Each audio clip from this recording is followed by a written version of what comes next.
Hi, I'm Margie Holmes, psychologist, author, and educator. Today's episode is about relationship status on Facebook. At Mar2924 tweets a seemingly academically cold question, but is actually what we hope sets the tone not only for this episode, but for the entire Ask Margie series. His question is this: was there any survey or study conducted about the impact and truthfulness of the user's relationship status in Facebook? Thank you so much at Mark2924. Actually, you hit the nail on the head because even if many of what you share are funny, substantial, brilliant even, it is nice to get hold of an actual study, because what an actual study does is use people in general. So it is not only people like you who are bright, who are super engaged, because you tweet and you email and you answer questions on Facebook, but it is people in general. So that really matters. But please keep your tweets, your emails, and your Facebook comments coming, because what we have decided to do, sayang naman kasi ang gaganda, but we don't have time to put them all in the show, is put them below. After we do the show, we will have a set for comments. Yes, that is quite difficult to do, but you know us here at Rappler, we aim to please.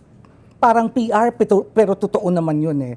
Okay? So, at Mar2924, I'd just like you to know that I asked my good friend Che Billedo, who is considered the foremost expert in cyber relationships here in the Philippines. And what she did is she shared 2 studies with me. I shall share the results as I quote some of your answers. Okay? When doing this show, we asked you what your relationship status was and why. Some of you who decided not to select a relationship status at all said this. Maureen Lara says, I don't want to put single because it would raise questions like, why are you still single at your age? Or it may warrant unwelcome advances. No status means no questions and less complications. Marie Lorenzo said, people get jealous, so secret at confidential lang. Mas private, mas peaceful, at mas masaya. Some of you who answered married included Ren Lavitoria. She says, married because it is the truth. No lovey-dovey or marking my territory reasons. Emercita Admana says, the hubby asked me when we were still single, when does sex come into our relationship? My reply, when we are married. So he said, let's get married then. Ganon. So we did. On March 29, we will be on our 31st anniversary. Yan po ang background ng status ko sa Facebook. Ang ganda, kakaingit. Anyway, those who answered in a relationship included Lovey Villacruzes. In a relationship because I am. Di ko pinili i-connect name niya para medyo may mystery. Ayaw din niya kasi bakit makriticize kami ng mga tao dahil long distance ang relationship namin. Here's a funny one from Sean Saba. I said in a relationship because my right hand deserves to be recognized. Among those who answered single are Joseph Cortez. Single so that I don't have to explain to people what it's complicated means. Shield Kabahog, enjoying the so-called single blessedness. And so far, so good. I Cervantes, single because I am. And I don't want to lie and play around with my status. Angelina Canapi says, I used to pick single so I could meet men. Today, it's simply being single because that's what I am. May Magsino responds, need that in online marketing and e-flirting. Thanks to all of you, but especially thanks to Angelina and May for confirming what a 2009 study by Young et al. Concludes, which is when FB users decide to list single as a relationship status, they are actually signaling the network that they are potential romantic partners. Perhaps this is what James felt when he emailed me this. Doc Margie, mag-iisang buwan na kami ng girlfriend ko, pero till now, di pa rin niya pinagpalitan status niya sa Facebook. Single pa rin. Legal naman kami sa parents niya. Di ko alam paano ko i-bring up ito sa kanya kasi parang ang babaw lang. Pero para sa akin, it means something. Hindi ka mababaw, James. In fact, masasabi nating you really care kasi hindi baliwala sa iyo na single pa rin ang nakalagay sa FB status niya. Alam ko na ang mga pananaliksik ay nagsasabi na ang mga naglilista ng sarili nila bilang single ay naghahanap pa ng kasama. So, syempre, masakit yung para sa iyo, James. Pero alam mo, exceptions exist. Lalo na dahil pag pinapag-usapan natin ang pananaliksik, ibig sabihin, ang averages ang kanilang kinukuha. Hindi nila fino-focus sa isang tao lang. So, maaaring maraming dahilan kung bakit niya, yung girlfriend mo, hindi pa binago ang relationship status niya. Ang pinakasimpleng dahilan ay nakalimutan lang niyang ipalit ang status niya kasi hindi ba 1 month pa lang kayo? Ikalawang dahilan ay baka nahihiya siya na baka maisip mong gusto niyang itrap ka rito para sabihin, ay, in a relationship na ata ako. At meron pang maraming dahilan. Kaya talaga ang pinakamaigi ay tanungin mo siya. Kahit na hindi kita kilala, much less hindi ko kilala ang girlfriend mo. May pagka-generalize ang sagot ko, okay? At sorry for that. Pero sa relasyon, mas mabuting maging honest ka kaysa hindi. Lalo na kung may hinanakit ka. Maari mong sabihin sa kanya, katulad ng sinabi mo at sinulat mo sa akin, kasi napakaganda yung in-email mo sa amin at maraming salamat sa iyo. Finally, here's a last bunch of answers that have something in common. Try and see if you can guess what it is.